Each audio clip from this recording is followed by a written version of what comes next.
We still got one more minute, so y'all can go ahead and talk if you want to.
Okay, if everybody's ready, I think I'll go ahead and call our meeting to order at this time.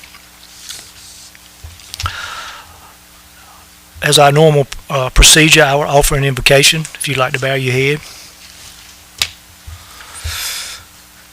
Our most gracious Heavenly Father, on this July the 5th, one day after we have celebrated the independence beginning of our country, the day that the American freedom idea began. With almost 2.5 centuries, 250 years having passed since those heroic people fought to gain independence, the American idea has been continuing to evolve towards creating a country where other nations, they envy us as they lack so many of the things that we take for granted each and every day. So with that being said, I would just ask that each of us would stop just for a few seconds, maybe a minute, each and every day, and give you thanks for all that we owe to you, for each and everything that you have given us, and how gracious, merciful, and good you have been to us. I pray these things in your name. Amen.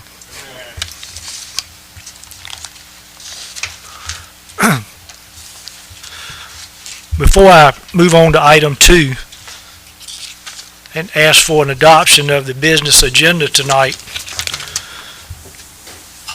we have a new face filling a position on our city staff tonight. And I would like to take a couple of minutes, then I would yield to our city manager, Ms. Trainum, to continue introducing our new chief, police chief, Dr. Shane Guyant. So as I was looking up some of the information about our new chief, he began his career about 30 years ago. 30 years, most people are counting down how many days and hours they have before they'll retire. And he's coming in to take on a new task. We thank you. During this time period, Dr. Guyant has demonstrated his ability to handle a very wide range of challenges and things that come with leadership and the street level law enforcement. Also during these years, the chief has added numerous achievements to his leadership qualifications and his resume. He now is offering his talents to others that are coming along in law enforcement, and also to those that are just at the beginning of their careers in his teaching and outreach to other members that are looking at making this a profession. So with that brief group of comments, I would yield to Ms. Trainum and let her continue the introduction. Thank you, Mayor Dowdy. I don't have much more to add, but we're definitely excited to have Dr. Shane Guyant as our new police chief, and I know that he is excited to take on this opportunity and to work with law enforcement officers of the Roanoke Rapids Police Department and continue a good working relationship with the Halifax County Sheriff's Office, and do what they do best and bring back professionalism, or have professionalism within our agency, and the work that our law enforcement officers do day in and day out, overnight, every day, is tough. And each one of you that are in the audience right now that are a part of that, I thank you. But with that being said, though, would like to welcome Shane Guyant as our police chief, and we thank you for your interest and also for coming on board. And if you would like to say a few words, we'd be glad to. We will schedule a swearing-in ceremony as it gets closer to the time that the certification comes back from training and standards. Right now it's taking about 30 to 45 days for law enforcement officer applications to process at the level of the state. And so for right now, we're kind of in that waiting period, but we will have something special for them at that time once that training or the certification comes back for the state for the Roanoke Rapids employment. We're actually still waiting on 4 of them for our newest hires as well that completed BLET back in the fall. So it's a process that we're waiting on, but we thank you for everyone in here for your service and your dedication. I know it's selfless what you all do, so thank you for what you do. And Shane, welcome to go to the podium if you'd like and share a few words as well.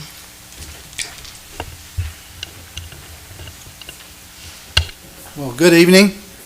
Good evening. One thing you'll learn about me is I'm never afraid to speak to anyone, so I get told a lot I talk too much. My wife says that quite a bit. First of all, I'd like to thank City Manager Trainum for hiring me.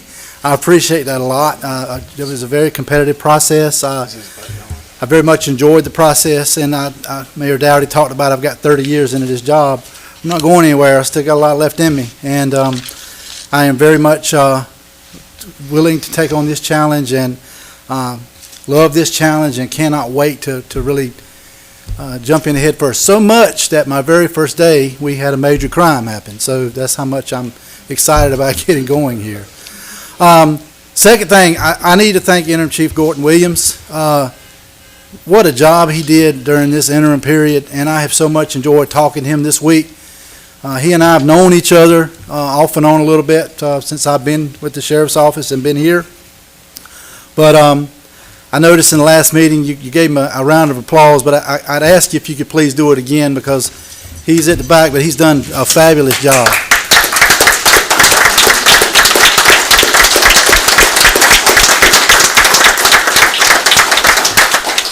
I look forward to working hand in hand with him, and we have had some really private, poignant conversations here, and he's a good man, great man, and I am so glad to have him right here by my side.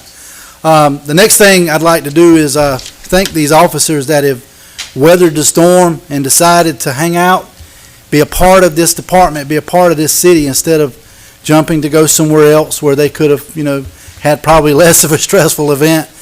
But these officers that you see here are just a small handful of those officers we have here that represent this city.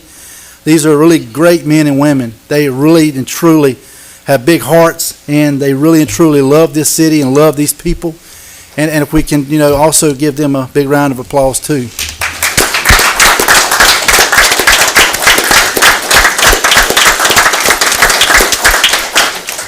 Next, Sheriff Tyree Davis and I have become really good friends. I knew him a little bit when he was with Enfield and was the town manager in Enfield, and I was with the Sheriff's Office. But this past year has just been a really good relationship with him and his executive staff, and I was very honored to be a part of that.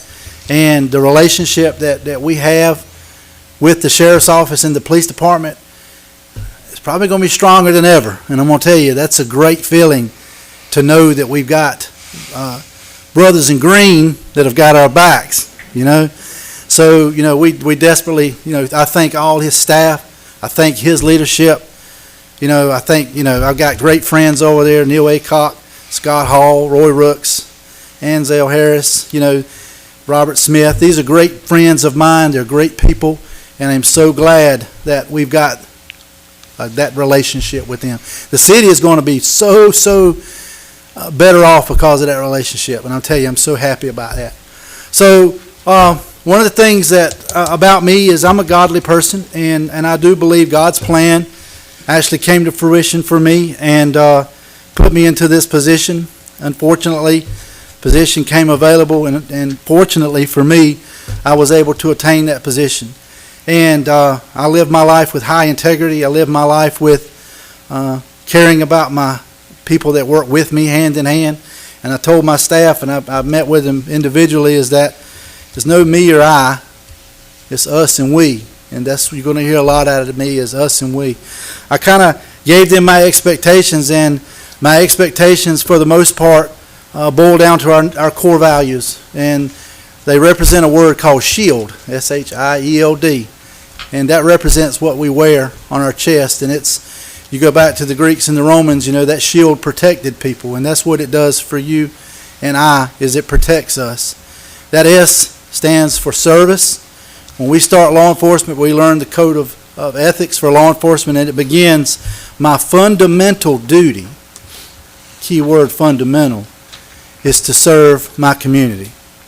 And we're going to serve our community both as a protector, as a provider of peace, and as a community engager, because we can't get anything done unless the community trusts us, unless the community actually loves us and appreciates that we're actually looking after their best benefit. Law enforcement has had a really rough go over the last few years. It's going to be up to us to change it, and you're going to see this change, and service is going to be there. The second letter of that is H for honesty.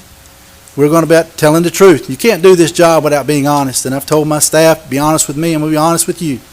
We got to be honest with everybody. We got to be honest and transparent and talk about things in a truthful and very integral way. The I is for innovation. We have reached a point in our history that technology is abound, and we have to take advantage of that. We have to find ways to write grants to get technology to help supplement loss of manpower. We have to do better things, better ways. I hate the term, that's how we've always done it, because I just don't like it, right? Innovation, doing things innovatively, you know, getting creative thoughts from these officers that work there, getting creative thoughts from the council, getting creative thoughts from the citizens in this city. Being innovative is very important. E, excellence. I've never done anything to want to get third place, okay? I want to be in first place. Third place is, that's the ugly ribbon, right? I want the pretty ribbon. I tell my staff, and I mean this, we're going to be the best in the state of North Carolina. Trust me. You just watch. We're going to be the best police department this state has. And I guarantee you it's going to happen. The L in that core value stands for leadership. You don't have to be a boss to be a leader. Everybody can be a leader. These officers engaging in the community with these young children, we can identify young children that have a desire to want to one day serve as well. They too can be law enforcement officers. They too can be wearing the blue that we wear in Roanoke Rapids. And we want those young children that are born in different types of environment, diverse environments. We want them to feel a part of this. We want them to understand that this is an inclusive type job. We can't get anything done without the community's help, and without the community's appreciation, and without the community's admiration of what we do. We have got to do that. We've got to be the catalyst to get that done. And the last is dedication. We've got to be dedicated to one another. We've got to be dedicated to this city. We've got to understand that times are tough. We've got to pick up our bootstraps, and we've got to keep going. So we will cherish those core values, and I've asked my staff to understand and know what they are, and I challenge everybody in this city that when you see a police officer in Roanoke Rapids, ask them what their core values are and ask them what they mean. Give them a little bit of time to let let them acclimate to it, but ask them what that means, and that is what being a police officer is all about. I've been a law enforcement officer for 30 years. There's not anything that I haven't done in this job. I have been so fortunate to have done the greatest of things possible. And this right here is the most exciting thing and the most excitement that I felt in a long time, to be able to lead these men and women to greatness. And if I can give them that feeling of success that I have had in my career, and they could honestly hold that, and they could feel what it feels like, you can't stop these men and women. This city has no idea what it's about to see in this police department. And we don't talk about the past, we talk about the future. So we will move forward. We will be stronger than ever, and we will earn your respect and your trust and your admiration. And I thank you for your time, and I look forward to seeing you at the swearing in. I hope we have about 1 million people there. It'd be great, wouldn't it? So these officers deserve it. They deserve to know that people back them, love them, and support them. It ain't about me. It's all about them, okay? Thank you very much for your time.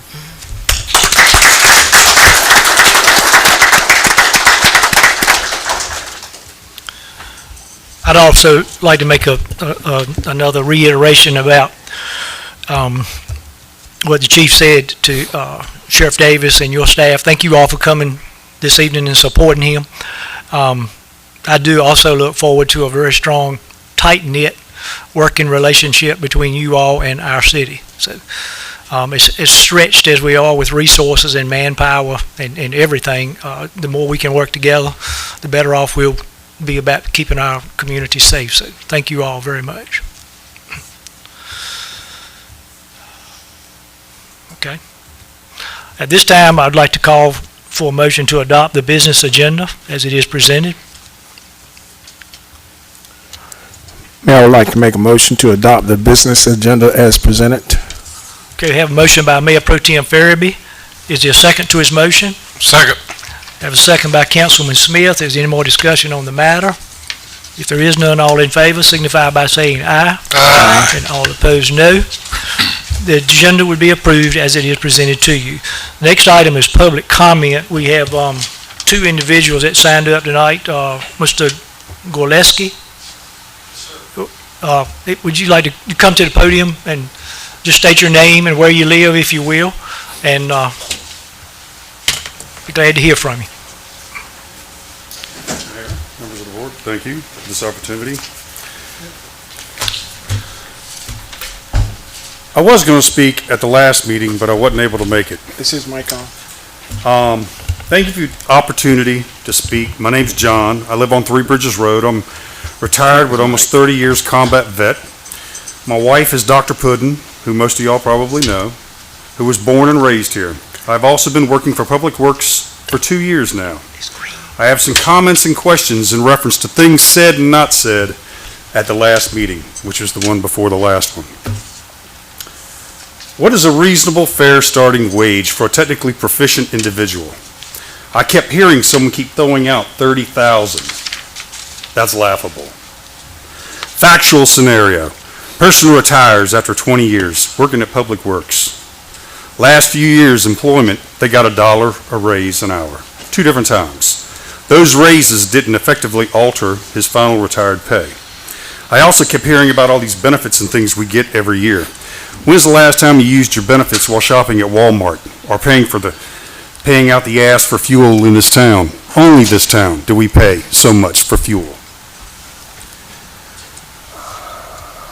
When was the last COLA increase? COVID money doesn't count. Why did I sign a city-generated document, not a state or federal document, 2 times to authorize the $4.1 million in COVID money to pay salaries?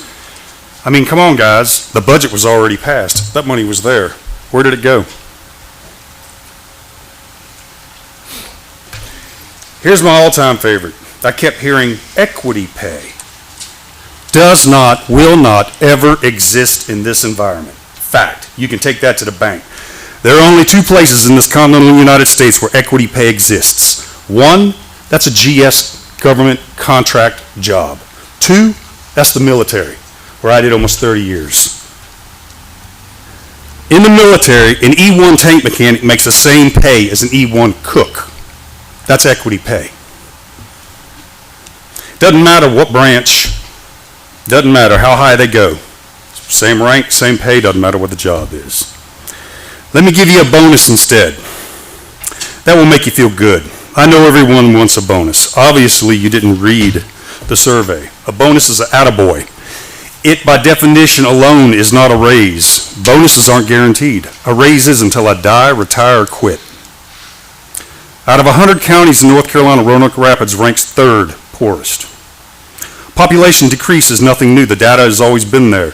You need to inject new and or different revenue streams to maintain and sustain the level and quality of service the town currently has. It's been at least 10 years since taxes were raised. Raise them to shore up your shortfalls. There are tax breaks for the elderly in North Carolina. Here's your Alpha Victor 9, one such form for elderly and physically handicapped. Speaking of revenue streams, here's a big one. Cutting private property lot abatements in town. You know all those lots that get overgrown? City is still owed from 2019, $117,637. 2020, $52,532.88. 2021, $50,520.50. 2022, that's $32,925. That's a total of $253,617.38. That's not each year adding, that's each individual year. That total is still owed. Mr. Matlock, the city can and has due recourse to take possession of said lots. Put them up for public auction for what is owed. Hell, I'd buy a few and install pop-up service gas stations to slap the family-owned gas stations here in town that have been raping us for years on gas. Mr. Gurleski, Yes, sir. we don't have anybody here keeping a clock tonight, but as you mentioned. 3 minutes. 3 minutes, yeah. I think you're getting pretty close to that. I'm on, Okay, I just try to sum it up if you all could. right. To keep technically proficient individuals in the knowledge, you have to pay them, or they will leave and go to your neighbors who will pay them. It's already happening. When they leave, you lose that knowledge and the wisdom. Before I forget, that person that retired at 20 years, the one I mentioned in the beginning, that technically proficient person retired after 20 years making $16 an hour. That means he made $14 and less an hour for 90% of his career. That's a far cry from 30,000 that kept getting thrown out. I do look forward to the next meeting, and I'd also like to say thank you for the pay raise that was given at 5%. Hopefully, it won't be the last time we get a pay raise. Thank you for your time. Thank you for your comments, sir.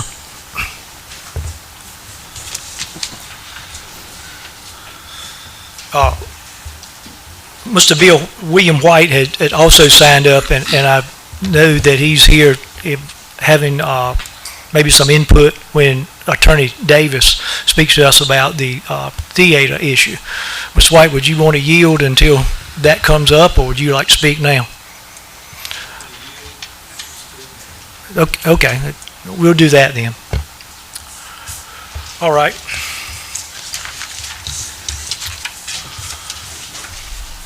Item 4 is the approval of the June 20th regular meeting minutes.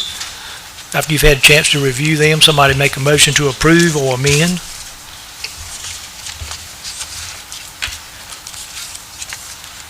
Mayor, I'd Yes. like to make a motion to approve the June 20th, 2023 regular city council meeting minutes as drafted. Okay, we have a motion to approve the minutes by Councilwoman Bryant. Do we have a second to her motion? Second. Second by Mr. Farabee. Is there any more discussion on the matter? All in favor signify by saying aye. Aye. All opposed, no. Motion will be approved on the minutes. I think we have one planning board of adjustment appointee tonight.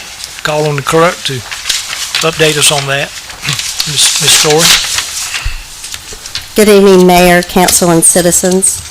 The term for Sherry Mills on the Roanoke Rapids Area Planning Board and Board of Adjustment expired June 1st, 2023. Ms. Mills is interested in continuing to serve on the board and has submitted a volunteer application for City Council's consideration. Ms. Mills has served the maximum number of 2 consecutive terms allowed by city policy, but council has the authority to waive this section of the policy. Council took a ballot vote earlier, and Ms. Mills received a unanimous vote.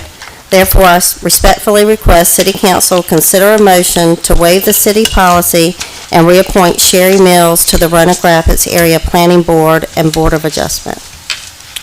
Okay, do we hear such a motion? Mr. Mayor, I'll make a motion to waive the city policy and reappoint Sherry Mills to the Roanoke Rapids Area Planning Board, Board of Adjustment. Okay, we have a motion to reappoint Ms. Mills to the Planning Department by Councilman Steinbach. Do we hear a second to his motion? Second. Second by Councilman Smith. Any more discussion? If there is none, all in favor signify by saying aye. And all opposed, no. Ms. Mills be reappointed to the planning board. Yes, ma'am. Old business, the Roanoke Rapids Theater, Mr. Davis.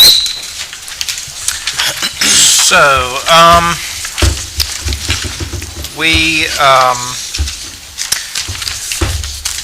I won't go back in detail. I know we've talked about it at length. But we received a upset bid on the theater on June 30th, Friday.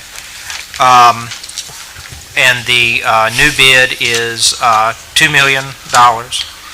Deposit was with that, and I know Mr. White is here to speak, and I'm going to yield to him in a second. And that's kind of where we are, and I know that we've kind of talked about the procedure. Mr. White and I think, have maybe a disagreement about some parts of the procedure in this, and I think there's another part that we've kind of come to some agreement on as far as the notice. And just to kind of speak to that kind of briefly, I know we had talked about previously as far as the council certifying an electronic notice where we could advertise bids and things like that with electronically rather than publishing it in the newspaper. I'm concerned looking back at that and given this specific procedure that we're following now, that there may be some issues with that. So what my advice to the city is going to be in the future is that we do advertise the notice, continue in the paper until we can rectify that. Because I think when that was originally passed, that was back still during the couple months ago when we were contemplating electronic auction, which is a bit of a different animal. So that said, the $2 million offer has been tendered, and the notice period will restart once we notice it in the paper. I know you're probably tired of hearing me say 10-day upset bid period, but 10 more days, and then, we see where we are again. So that's all I've got right now. I may have something more to say after Mr. White speaks. Mr. Mayor, I got some questions if you don't mind answering them for me. I talked to Mr. Tom Carruthers with the North Carolina League of Municipalities. He's attorney with them. This is before I got my package on Friday. They found out if he could give me some clarification on the law that's on the books for the statute. And I read the statute to him, and of course I told him that I did not want legal advice on it. I just wanted some basic understanding of it. And I read what I had concern about, and he said, well, I think you read which you answered your own question. So, and then I called the Attorney General in North Carolina. Of course, the Attorney General in North Carolina deferred me back to Michael Ray's office. So I sent a email to Representative Ray. They forwarded it to, let's see, Jeffrey Hudson, who's a legislative analysis in Raleigh. Of course, he sent me a message back that they did not get involved in city council business. So I didn't get a clarification on the law on that. But reading what I've read, and this is my opinion, and I'm not an attorney, but it says when an offer is made and council proposes to accept it, the council shall require the offer to deposit 5% of the bid to the city clerk and shall publish a notice of the offer. The notice shall contain a general description of the property, the amount of the terms of the offer, and the notice that within 10 days, any person may raise the bid not less than 10%. I mean, less than 10% of the first $1,000 and 5% the remainder. When the bid is raised, the bidder shall deposit with the city clerk 5% and increase bid, and the clerk shall re-advertise that offer to an increased bid. To my knowledge, have we advertised the offer that has been made to city council? The terms of the offer? Well, yes, it has been advertised. The terms of the offer has? Well,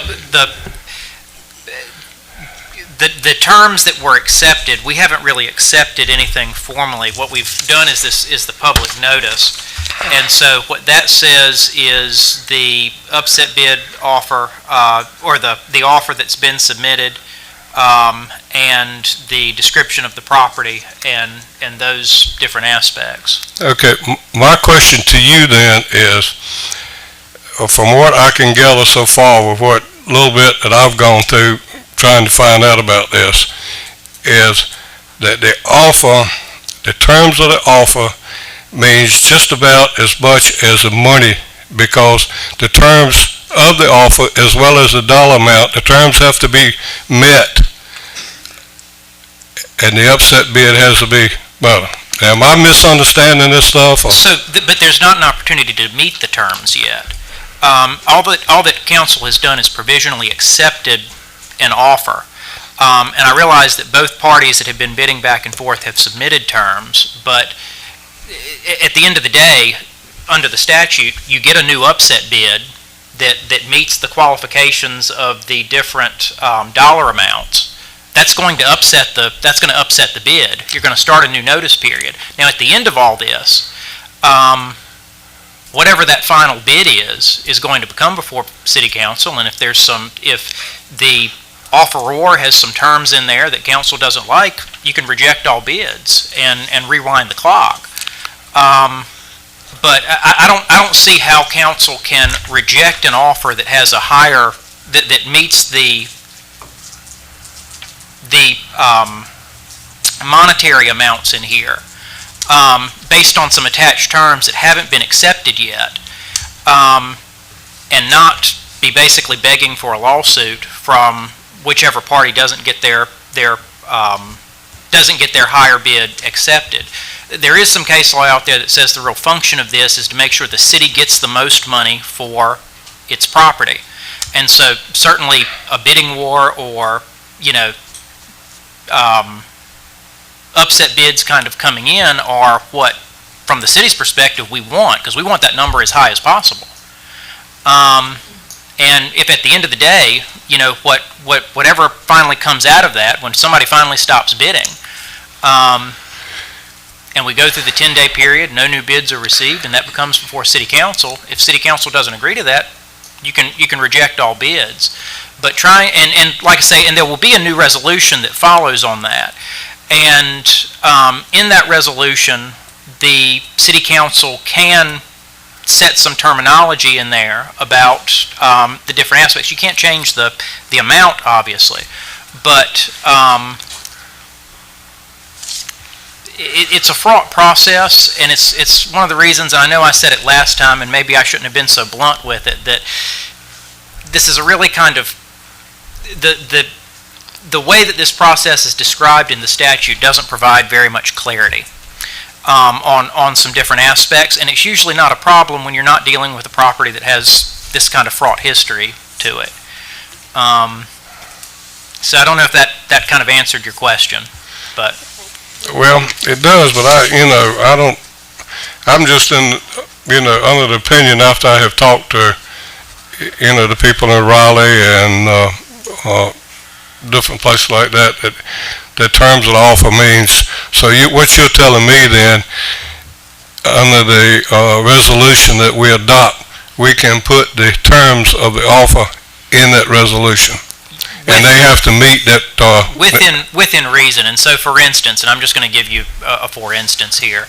For instance, if whatever the final bid comes out to be, it goes before council.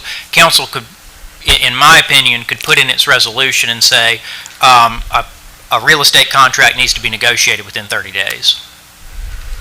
And could put that in the resolution to kind of not have it so open-ended. And if the other party doesn't agree to that, then they don't agree to that. If it doesn't happen in 30 days, then that's their offer, and we rewind the clock and we go back through this process again. So you're telling me once we accept the final bid, we can put it in a resolution. It can't be put in a resolution until the final, I think within reason, yes. because this thing could go on for years. I mean, until somebody like you said, run out of money, or somebody backed out. Correct. And it's costing a lot of things we don't think about. It's costing the city or the taxpayers $10,000 a month for to the upkeep of it. That doesn't include the help that we send out there and, in the grass cutting and all this stuff. So it's probably over $10,000 a month. I think all city personnel that have to deal with the theater would love to see it in someone else's hands. I think I speak for everyone. I agree with that too. But that's my question. I wanted to, I still need some clarification on it. I would like to have somebody to give me some clarification on it. It's just, and I want to go on record that I think that we need to, the terms of the offer needs to be accepted in this with the amount of money, so we won't go on forever on this thing. Okay, Councilman Smith. Mr. White, would you like to come forward with your comments now? Mr. Mayor, Jr., Wellman and White,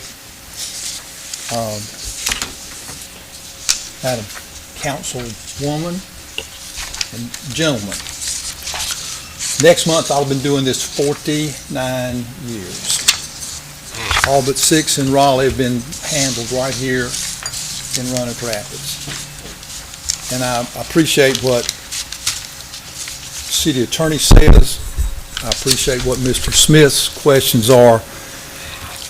In the 6 years that I was in Raleigh, I worked for a large firm, was a principal there, and we wrote insurance policies. We bought and sold insurance companies for Durham Corporation. So unfortunately, I got learned to hang on every word. And what Mr. Smith was reading from is GS 168-269.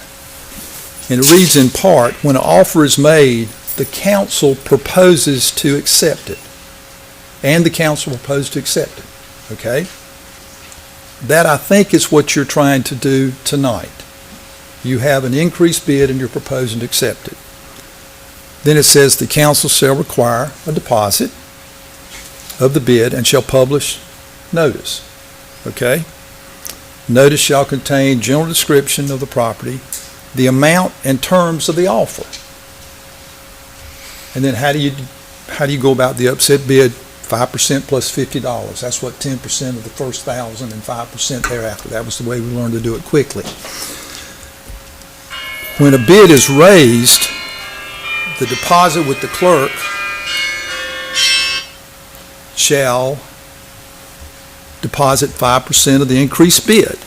And then the clerk shall re-advertise the offer. What's the offer? The offer is the amount and terms of the offer. The first offer that my clients made through us was for a 60-day closing. This most recent offer, we're back to 30 days after the resolution or after we've found acceptable title, which I think we can do in less than 5 days.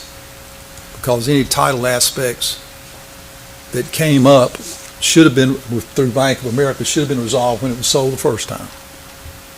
So I'm not anticipating any of that. So we're talking about a 30-day close. I have told my clients for 49 years, you want to sell a piece of property? You name the price and let me name the terms. You want $100 million for the theater?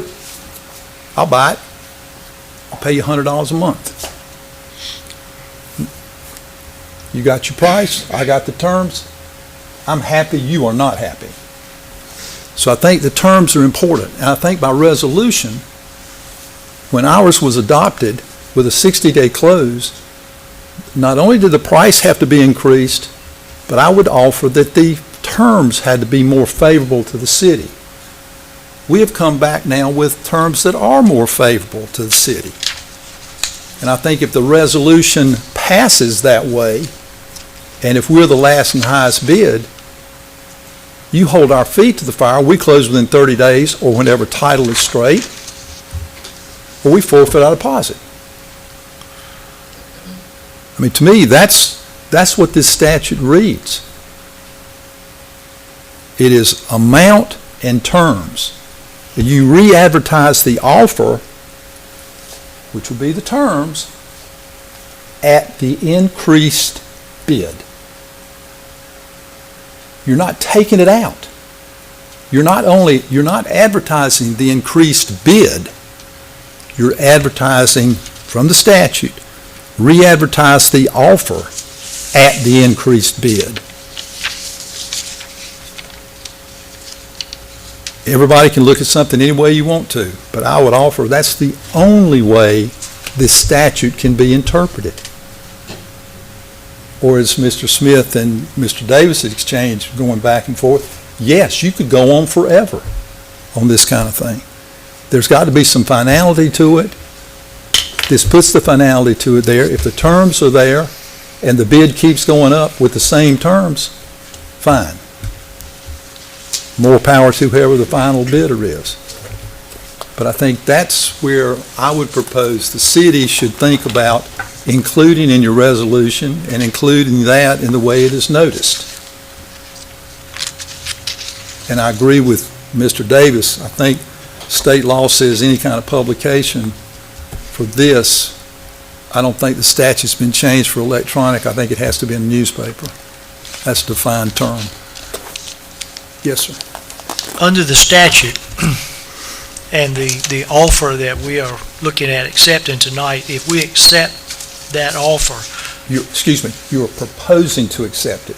You cannot accept it till after the 10 days expire with no advance bid. Well, I think we're kind of getting down in the weeds here. Okay. So I think Mr. White and I have kind of a difference of opinion in this respect with respect to this statute. And I don't want to put words in your mouth. But I think Mr. White's position is that when an upset bid is received, it has to come back before council, and council passes a new resolution accepting that bid, and then follows through this procedure again. So it comes back to council every time. That's not my reading of the statute. And so when we talk about, in my position, there's no action for council to take tonight. Your only action will be at the end of all of this process, when somebody finally stops bidding, and the upset bid period passes with this properly noticed with no upset bids. Then it comes to council, and then council gets to choose, okay, do we accept or do we reject? And again, I know we've been kind of through this statute a couple of times, but I don't think it's been kind of read in full, and the real problematic language to me in this respect is the last sentence. It says, "This procedure shall be repeated until no further qualifying upset bids are received, at which time the council may accept the offer and sell the property to the highest bidder. The council may at any time reject any and all offers." That terminology, this procedure, what I take to mean is, and what I've always understood it to mean is the upset bid period procedure itself. And like I say, I think Mr. White probably has a different interpretation of that. But so basically what I read, this procedure shall be repeated, is the upset bid procedure itself. Everything from this notice shall contain a general description forward, and then when a bid is raised, the bidder shall deposit with the city clerk 5% of the increased bid, and the city shall re-advertise the offer for the increased bid. This procedure shall be repeated until no further qualifying upset bids are received. So my position is that it doesn't have to come back to council every time for council to approve the new upset bid offer. Council took its action when it approved the original offer with the original resolution when it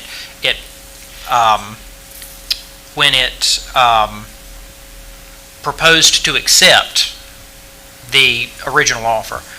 And so at this point, we go through this process until whatever kind of gets churned up from that at the end of the upset bid period process comes back before council, and that's when council gives its thumbs up or its thumbs down, so to speak.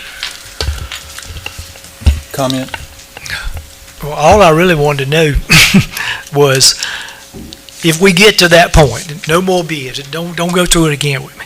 If we get to that point and we have a contract and the individual does not meet 30 days closing, as an example,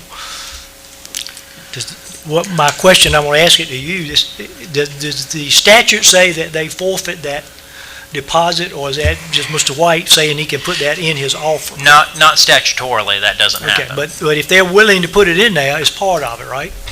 If council were to, well, at this point, I don't think that council could do that under my interpretation of it. Potentially, council could have put that in the original resolution offering to provisionally propose to accept the offer.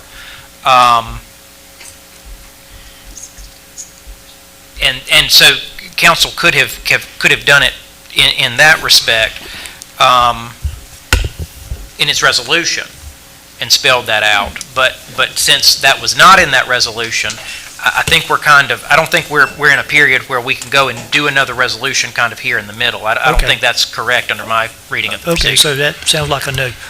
Okay, all right. I got one other question. You keep saying offer, right? And Yeah. the offer,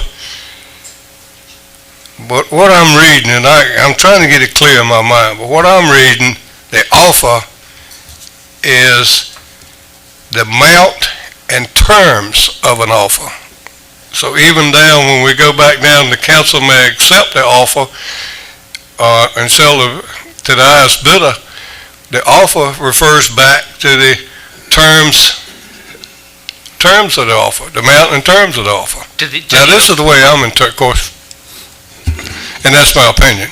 I think you're right, and so, but, as Mr. White said, he submitted, the new bid that they have submitted contains more favorable terms, or what they believe are more favorable terms to the city. And I think that's correct from my reading of it versus their first offer or versus the second offer that came in from Freeman Enterprises. But again, I don't think there's any function for the city kind of in the middle of the upset bid period process to try to discriminate between different terms and different offers until we kind of get to the end and the upset bid period process ends. And I realize, Mr. White's client, just like I presume Mr. Freeman wants to get the theater for the lowest price they can. And so from their perspective, continuing periods of upset bid periods are not in their interest. To the contrary, they want the upset bid periods to end as soon as possible so they can get it for the lowest amount. From the city's perspective, the higher this price goes, the more money we get for it. Well, and I haven't, Mr. White didn't call me, and I didn't call Mr. White. I got his offer in the package the other day. I had gone through all this before I even got his offer. I'm just interested in, I don't see how we could be discriminating against anybody if the offer is put out there and is published the way the statute says that we have to publish it. The other person knows whether it's his clients or whether it's the Freeman's clients. They know that the offer is like that, and here's the terms of the amount of money and the offer. So the amount of money and the terms of that offer, maybe I'm hard-headed. Maybe that's what it is. Mr. Mayor? Yes, sir, Mr. White. Let me throw one more thing out, and this is my opinion. It's coming out of David Lawrence's Sales of Public Property by Cities and Municipalities. Mr. Lawrence is one of the gurus at the Institute of Government, and his specialty is selling of public property. He says in your initial resolution, you can have a rolling upset bid. So every time the bid is there, you take it and you re-advertise it right then. Roanoke Rapids in this procedure did not do that. You waited till the 10 days, you opened it up and you came back to do a resolution proposing to accept that. It's more laborious. But that's where you've got sort of two options on this thing, the way I read it and the way the statute is and the way what David Lawrence's opinion is. I don't think there's any question, if you're the last and highest bidder, you do not get your deposit back.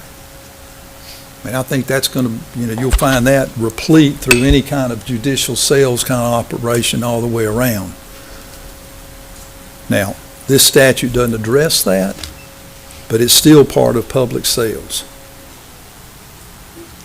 But my point is, when you're adopting terms, your terms make it a whole lot better. I consulted a close friend of mine who is general counsel for the Centennial Authority in Raleigh that runs the PNC Arena. They went through this exact same process, even though it was a lease, multi-year, over 10-year lease. They went through it. And at the end of the day, it was the terms that made the deal.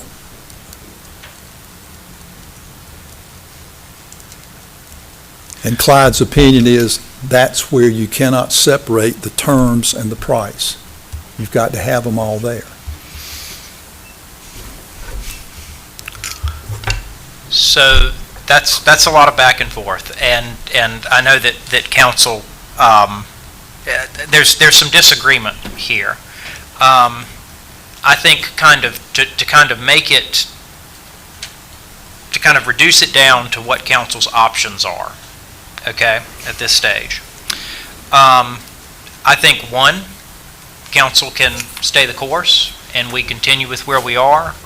City personnel will properly notice the new upset bid period process. We'll go through that and then, continue to go through that until we get where we are. The second option is council, if council wanted to, could, under this statute, could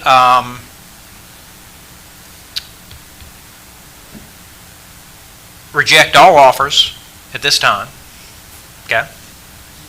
And then pass a new resolution where, and that would take some, we would need to draft that. That's not something that we could have for council tonight, but we could go back and draft a new resolution that includes the more favorable terms that Mr. White's clients have offered here, and spell those out in the resolution and make those a term of the agreement. Like I say, to do that, I think probably there's going to need to be a written resolution that spells that out. And so, like I say, that's something that council could do. I think that would be part of that would be rejecting all offers and essentially starting the process over with this new offer. Now, of course, it still goes back through an upset bid period once that offer is accepted at the next meeting. That's kind of where we are. I think you're here tonight to propose a resolution. You adopted what was 2023.05, which was this was the initial $1.75 million that the deposit wasn't made. I think you come in now with whatever the next resolution is and whatever terms you want to put on it. I am obviously not anywhere near qualified probably to understand everything that's going on. I got two lawyers talking to me. But my question is... Be thankful there are only two of us in the room. Yeah. My question is, when the time I have sat here and when we've had things come up that sometimes the attorney or attorneys couldn't seem to agree, we've been able to reach up to a higher level, and we spoke about some statutes and those type things. Is it possible that we could get any kind of advice, and I'm not saying this in a derogatory word, but unbiased advice from the state. They're, like a mediation type thing that because I just, I'm not all about, we've gotten offers that I think of all of us that would agree, that are probably more than we thought we were going to get for this property. And I don't want to start all over and end up with two upset people that are going to take their dollars and go somewhere else and spend them and invest them. I want us to follow this thing through and get it done. So that's my question to where does the council want to go? I know we have sought out advice many times on some things. Mediation, I think they call it, or something like that. Well, I think one of the things that I think the city council should consider, or I would want you to consider, don't get fixated on what it's costing you per month out there. What we need to be excited about and looking forward to is what is full development out there going to bring to this community. Okay, well, Mr. White. And that is a time issue. Thank you for participating in our discussion. Anything else you need to add at this time? I guess what myself and I'm going to put the city manager's name in it, but what the city manager and the city clerk and city personnel, everybody at this table, I'm bringing them into it. I think what we may need is some clarity from the council given this discussion. As I said, I think the two options, as I see them before council is we continue with the procedure as we've had it before, and follow that through, or council can tell us, all right, we want to end the current process that we're in. We want you to draft a new resolution that incorporates these terms and makes that resolution subject to those specific terms, such as, forfeiture of the deposit, things like that. And we can have that back before council at the next meeting for a vote. And then, of course, that would start a new upset bid period process from there. But I think those are the two options as I see them. And where are we at on the upset day now? When is this upset, or has it even started? Once we notice it, it would start 10 days after we notice it. Yeah, I was under the impression it had already started. When did it go in the paper this time? I just want to add too, while they're discussing that, this whole process, we've been following guidance from the School of Government as well, even templates for these advertisements. To the best of our knowledge, we have followed this as closely to the law as possible with that interpretation as well. And when you get to the next step in the process is when you would authorize contract negotiations after all upset bids have been completed. So I do feel that, really, and these offers have really shown up on the table at these meetings. And right now, these questions are coming up during a meeting, and so I would like to take some time tomorrow to look into this issue so I can be more prepared to provide a response and an analysis on it about the timeline, because we have been advertising these upset bids in addition to posting it online. And so I do feel like we've made a very good faith effort using the guidance that we have from other governments as well about this. And the statutes can be very vague about it as well. If we had done, this is done under the upset bid process. We did not advertise upfront sealed bids. If we had advertised upfront sealed bids like we've done 4 times previously, starting about a year ago, that's when we could have said upfront, this is what our expectations are. But 60 days was basically in the resolution from the get-go, in the acceptance of the initial offer with the amount for it. And so I just wanted to add that for clarification as well, because I don't think we're going to get a satisfactory answer tonight to some of the questions, with just the information we have in front of us. But again, as Attorney Davis has said, if we want to start all over, that's up to council. But I think that maybe we can give us a little time tomorrow to take a closer look at it then we can provide you with some more information by the end of the week. And I'll say too, in my experience, the School of Government, when you ask them, try to pin them down on a legal question, kind of give an answer like they gave Councilman Smith, where it's almost kind of like a Greek oracle or something, where the answer you get is not really exactly a clear, bright line, this is what it is. They seem hesitant to kind of, plant a flag in the sand, so to speak. But When will the 10-day upset bid be? it 10 days after it runs in the I Herald. mean, have we already advertised it started already? Or did it start the other day when we?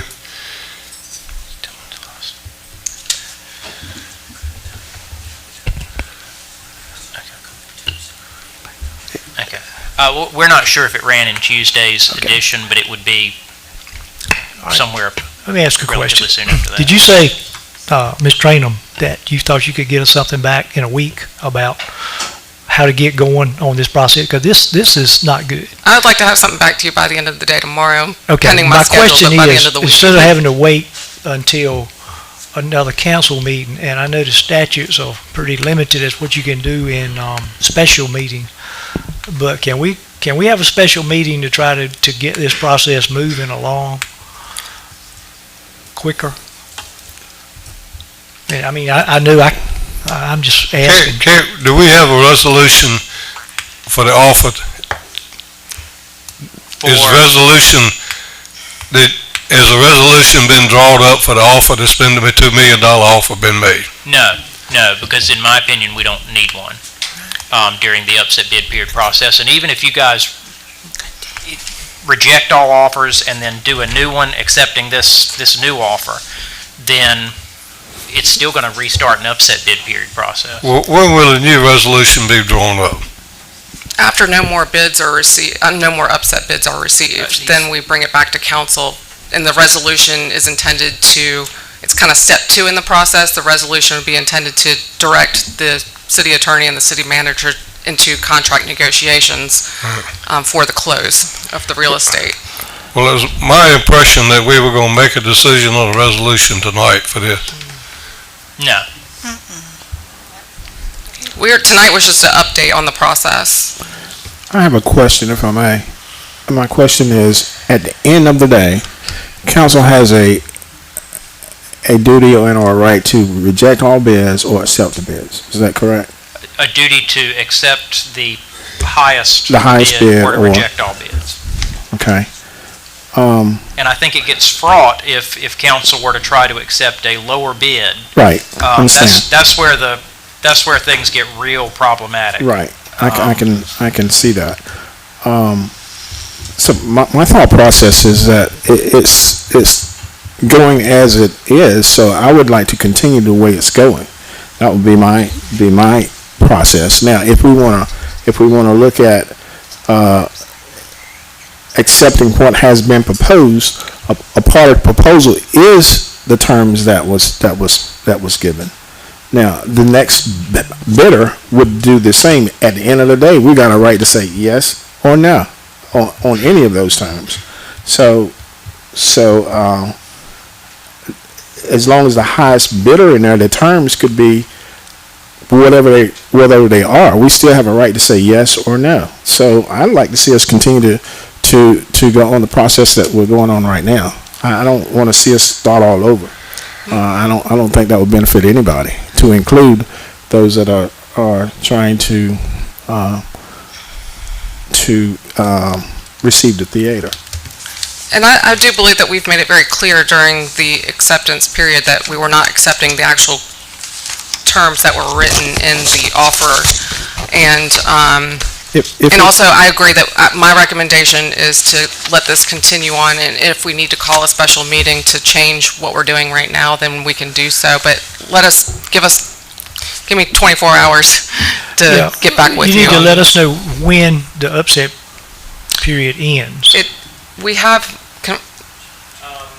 July 12th is the date that was advertised, Wednesday the 12th, I believe. And so, once you verify that, let us know. Well, at the end It's been on our website for Okay. Wednesday, July the 12th at 11, but there have been some question about published notice versus electronic notice. And so that's why, what I'm gathering as I've been sitting here since this meeting started on it, that there was a question about the 10-day period from the date of publication. And so if the 10-day date from publication in the paper is being challenged, then we may have to re-advertise it. But right now, we're using July 12th at 11 o'clock as our current deadline. again, I don't have a problem with the terms that are given to be a part of the upset bid process. Now, he gave terms with his along with the upset bid dollar value. I've got a problem with that. That's good, in my opinion. Now, the next guy that comes along with the highest bid can or cannot, he can give a different term if he want, but then at the end of the day, that process, I would think, would look at, the council can say, I accept all or reject all. Now, I know I heard what you said a little while ago, Attorney Davis, and I think what we're trying to do again is to get the best dollar for the theater at this point. Fundamentally, I think the way that I am looking at this is we are still in the negotiation process. This is part of the negotiation process, and so the two parties on either side don't meet in the middle and don't agree to terms. That is, that there's not a final agreement until that contract is signed, and that only comes after we go through the upset bid process. It comes before council. Council passes a new resolution agreeing to accept the final highest bid, and as I said, council, I think, can put some terms in there, kind of setting the process out.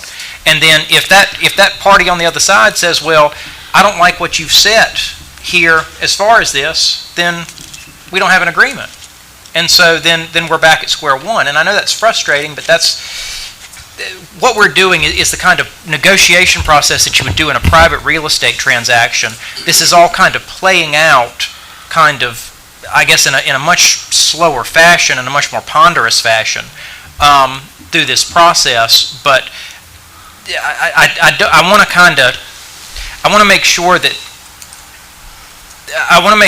that no one has the idea that we have basically somehow that the city has bound itself to some kind of contractual agreement at this point. We're still in the process where we've provisionally, proposed to accept certain things. And like I say, at the end of the day, if the other party doesn't like what comes out of this, then we don't have an agreement. Just like if we don't like what comes out of this at the end of the day, if the city, whatever the final offer is, if there's terms in there, and we say, we're not satisfied, or council says we're not satisfied with that, then you reject them. And so we're I guess maybe the way that I'm thinking about it, we're kind of further back in the process than where maybe it may look like at first.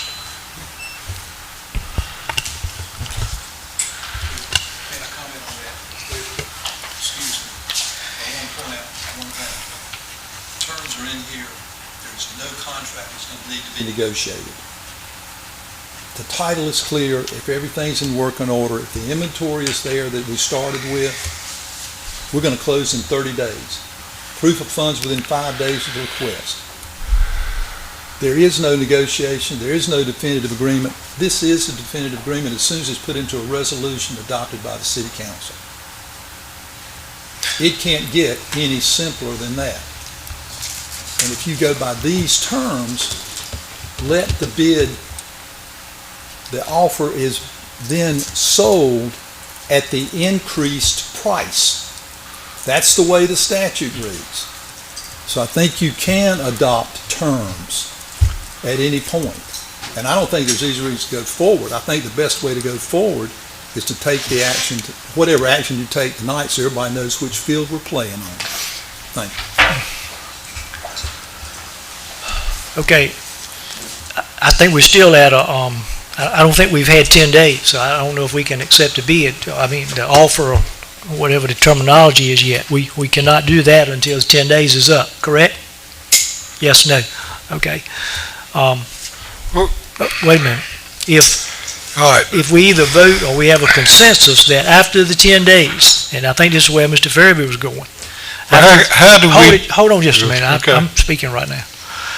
After the 10 days, and if we can have a special meeting to have a resolution, if that's what we need to have, to accept the bid that is the high bid right now and the terms that have been already provided to us, then we just start another 10-day. And I don't think this is going to go on so much with people raising the bid $250,000 at the time, or 5%. You know, I don't think we're going to be sitting here 6 months from now at $5 million or something of that nature.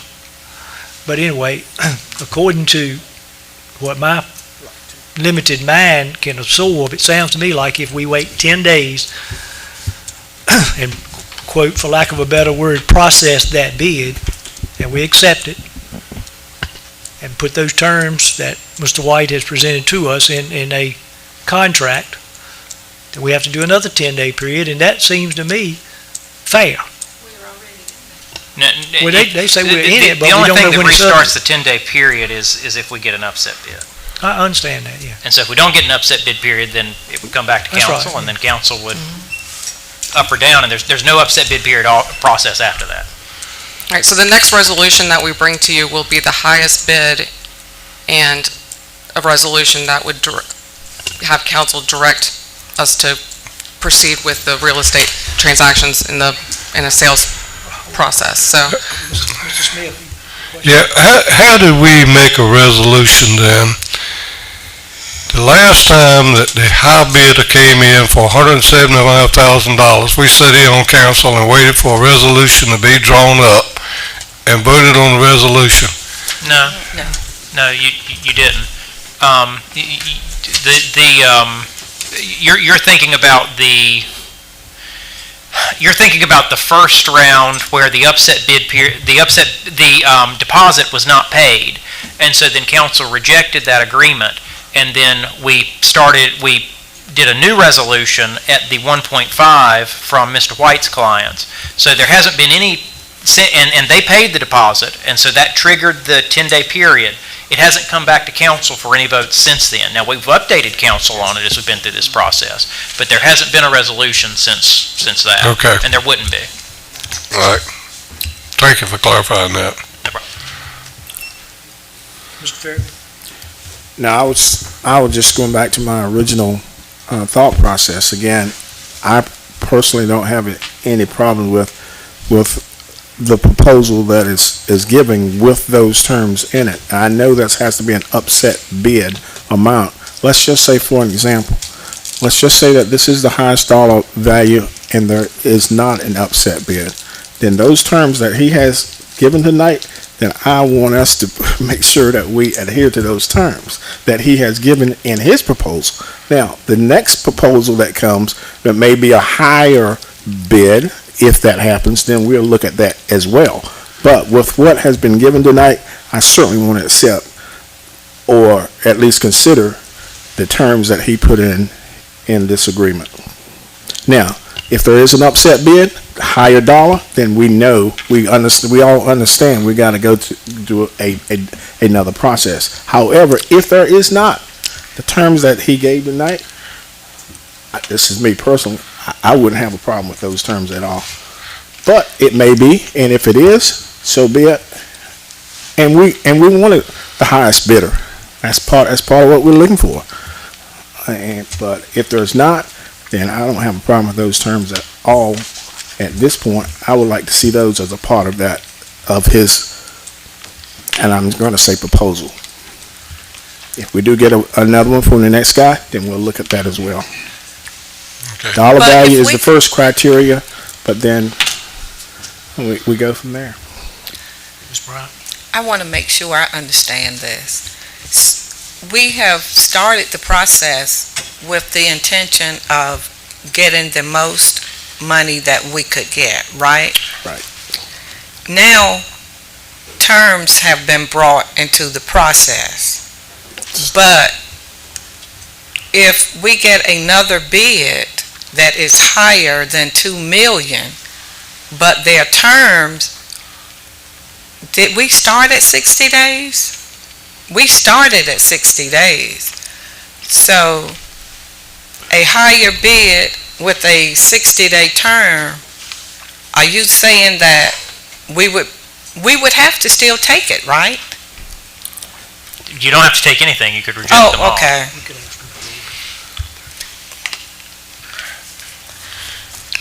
I just feel like if we started with 60 days, that's great if these want to be able to do it in 30, but I think we have to follow the process that's already been established. That's my opinion.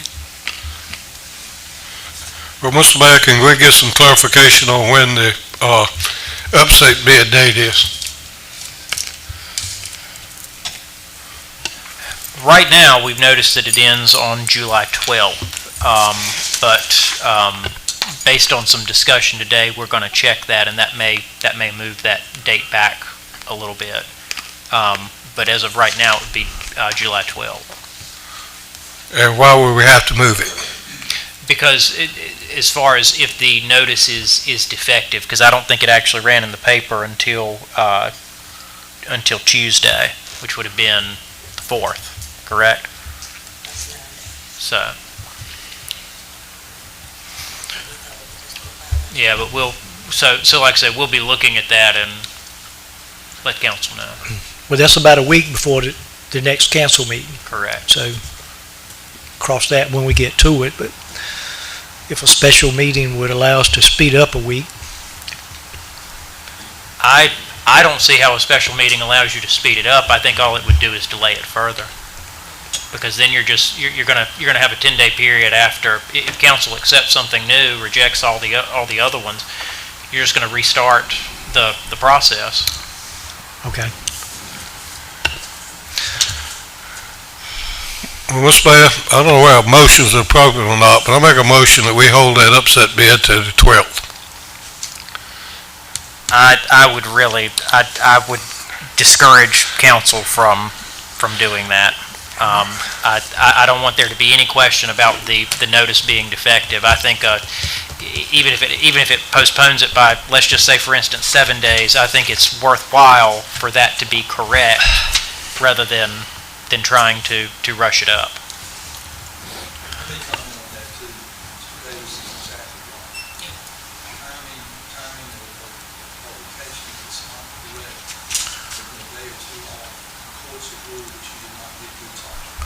Okay, well, you all research that and let us know. All right, so are we not taking any action tonight? So now he did make a motion, so. I'll withdraw my motion. Okay, all right.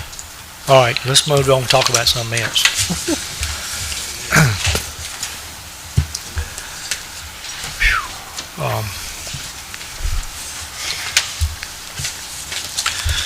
New business, Mr. Chalker, tell us about selling some surplus items.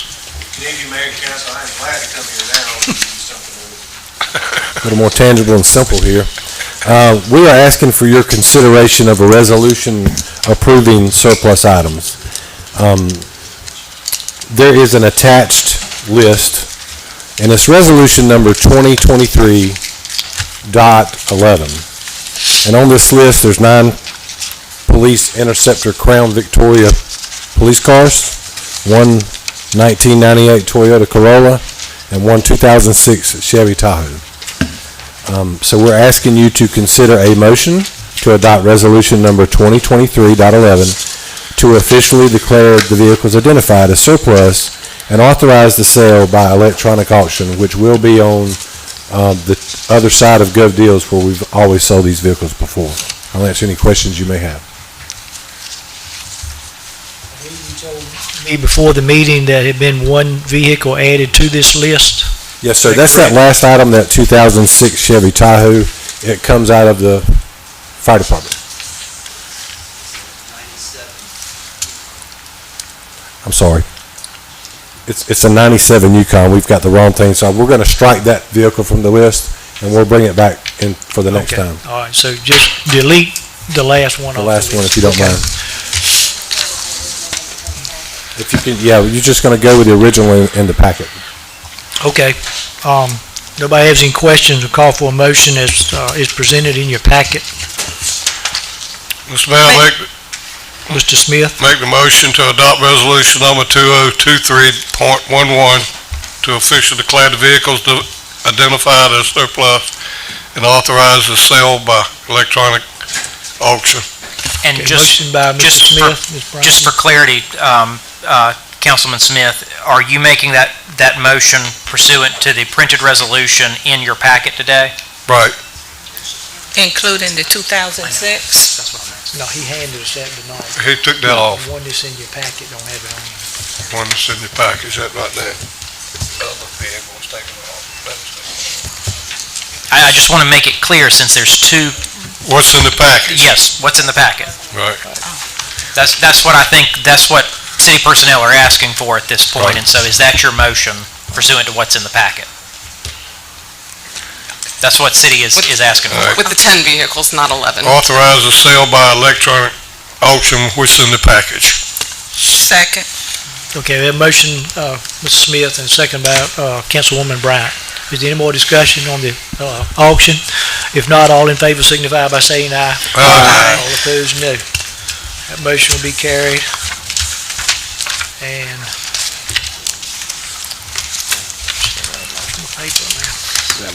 yeah, here we go. Finance Director on the Federal Treasury Asset Forfeiture.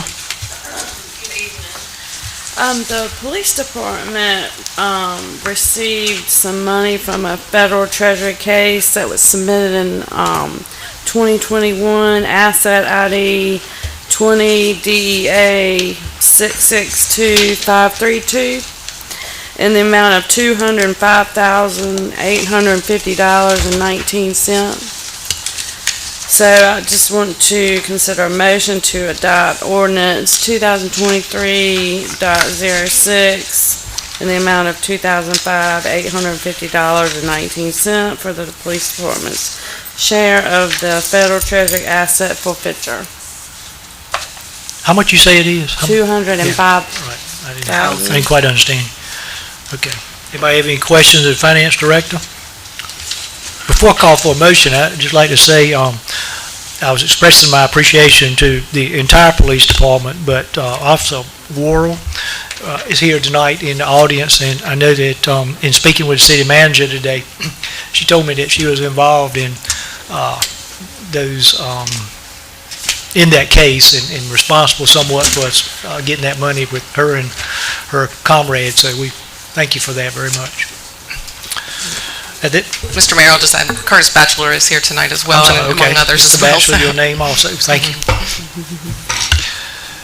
Okay, now we'll take a motion. Mayor, I'd like to make a motion to adopt ordinance number 2023.06 in the amount of $205,850.19 for the police department's share of a federal treasury asset forfeiture. All right, we have a motion by Councilwoman Bryant. Do I hear a second to her motion? Second. Is that you, Mr. Rick? Mr. Steinbach, Councilman Steinbach had the second. If there is no discussion, all in favor signify by saying aye. Aye. All opposed, no. That motion will be approved. And then we'll have the city manager report. I promise to be brief here. Just want to say a special thank you to Mayor Pro Tem Furby and Councilman Smith for your help last week, or not last week, but on Monday, to ensure that the splash pad would be opened on the 4th of July or as soon as after. I stopped by the splash pad yesterday about 10 minutes after 12, and there was already a couple of families out there, but they hadn't pushed the button yet. I think they had arrived just before noon, and so when I got there and walked up and pushed the button, the cheers from the children out there were very special, and so that teamwork and that effort and your leadership on your part, but then also the work from the Parks and Rec Department as well to make that happen just makes it all worthwhile, so thank you. The hours of the splash pad, it's set on kind of like an irrigation timer. It'll be 12 to 7 daily. This weekend, starting Friday morning, the city will host a baseball tournament with several teams, and which means a lot of tourism here throughout the city as well. That will start at 9 o'clock a.m. on Friday, and we look forward to Councilman Smith, as a long-term baseball fan, throwing the opening pitch. And so we just hope that everything goes well for the tournament this weekend, as well as the other activities that are associated with that. Our August 1st meeting will actually be on Tuesday. Tuesday, August 1st will be the meeting after next, which is also the night of National Night Out, which is a community event that's celebrated for public safety throughout the nation. And so we may look at some of the council agendas or consider adjusting the time. That National Night Out occurs from 6 until 8 p.m. And so, and the area law enforcement officers and departments have partnered to have that event in conjunction with each other. So we'll take a look at that to see, so we can enhance the participation there as well. Subject to your questions, that concludes my report at this time, and I'll have more information for you tomorrow on the property sale information. I would like to reiterate what Kelly has said already on the splash pad, and would like to say that thank everybody that had anything to do with it, including herself, Wayne, and as well as Sandra Wright, who all were behind getting that thing open for those kids on the date that we said we were going to get it open for. That was important to us to do that based on what we had promised the community. So it was a great coordinated effort, and I think everybody that had all of council, as well as those in particular that was named Parks and Recs, that had something to do with that. So thank you. All right. Anything else that needs to come before us tonight? If there is nothing, a call for a motion to adjourn. Second. Motion by Mr. Steinbach, second by Mr. Farabee. All in favor? Aye. Aye. All opposed, no. We'll adjourn.